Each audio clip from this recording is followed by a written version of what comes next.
جو سب سے latest issue ہے وہاں سے سٹارٹ کرتے ہیں، پھر پوچھوں گا کہ آپ نے وہ کون سا ایسا گر استعمال کیا کہ سارے آپ کے ارد گرد اکٹھے ہو گئے۔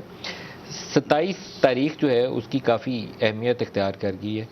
آپ لوگوں نے 23 مارچ کو نکلنا ہے پورے پاکستان سے، اور 25 کو آپ نے اسلام آباد پہنچنا ہے۔ 27 کو حکومت نے جلسے کی کال دی ہے، تو آپ کیا لوگ 25 کو جگہ خالی کر کے واپس چلے جائیں گے یا یہاں بیٹھیں گے؟ کیا طریقہ کار ہوگا؟ بہت شکریہ ملک صاحب۔ دیکھیے 27 تاریخ کو پی ٹی آئی کی طرف سے جلسہ بلانے سے ہمارے اس لانگ مارچ کا کوئی تعلق نہیں ہے۔ ہم نے گزشتہ سال نومبر میں 23 مارچ کو لانگ مارچ کا اعلان کیا تھا، بلکہ اس کو ہم نے مہنگائی مارچ کا نام دیا تھا، اور اس کو ہم نے آف نہیں کیا۔ البتہ بیچ میں ایسے ایشوز آتے رہے کہ جس کی وجہ سے بظاہر وہ لانگ مارچ پس منظر میں چلا جاتا تھا۔ اس وقت بھی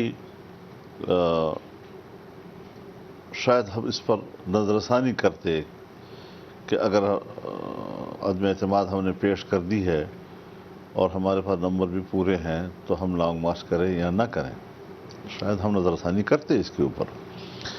لیکن جب انہوں نے دھمکیاں دے دی اور یہاں پر لوگ آئیں گے اور 10 لاکھ آئیں گے اور ان ممبران کا ہم راستہ روکیں گے اور ان کا گھیراؤ کریں گے اور یہ کریں گے وہ کریں گے،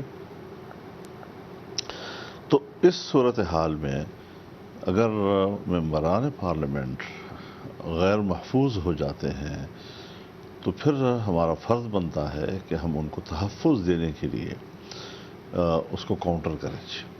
تو اس اعتبار سے چونکہ آلریڈی ہمارے جتنے بھی کارکن تھے یا مختلف شعبہ ہے زندگی سے تعلق رکھنے والے لوگ تھے، وہ الرٹ تو تھے، سٹینڈ بائی تو تھے وہ، لیکن اب ہم نے ان کو بلا لیا ہے، اور اب انشاءاللہ العزیز 23 مارچ کو قافلے ملک کے دور دراز علاقوں سے روانہ ہو جائیں گے۔ لیکن چونکہ یہاں پر کچھ مہمان ہمارے بیرون ملک سے آ رہے ہیں، وزرائے خارجہ ہیں، اور مہمان ہوتا ہے، وہ پوری قوم کے مہمان ہوتے ہیں، تو اس اعتبار سے ہم نے لوگوں کو یہ اپیل کی ہے کہ وہ 25 کی شام تک اسلام آباد میں داخل ہو جائیں۔ 25 مارچ کو اسلام آباد میں داخل ہوں گے؟ داخل ہو جائیں گے۔ تو پھر اس کے بعد واپس چلے جائیں گے؟ نہیں، پھر اس کے بعد اس وقت تک رہیں گے جب تک کہ یہاں پر ووٹ پول نہیں ہو جاتا۔